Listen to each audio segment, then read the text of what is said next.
sheria shimoni, ukishuka shimoni hakuna anayekukumbuka tena. Ni heri wafu wapao katika Bwana wapate kupumzika baada ya taabu zao. Ukifa bila Yesu, shimoni unaliwa na funza, unaliwa na tunutu, unaliwa na parale, unaliwa na madumadu, shimoni milele. Lakini wafu wapao katika Bwana watafufuliwa kwanza kwa jina la Yesu. Kama unampenda Bwana sema amen. Sema tena amen.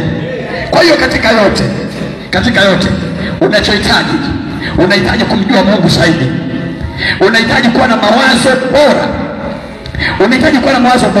Kama unahitaji kushinda katika jambo lote, unahitaji ushindi namna unavyowaza. Usiwaze kama wapumbavu.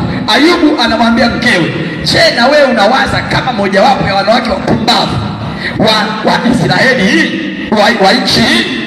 Unawaza kama wapumbavu walio katika nchi hii wanavyowaza?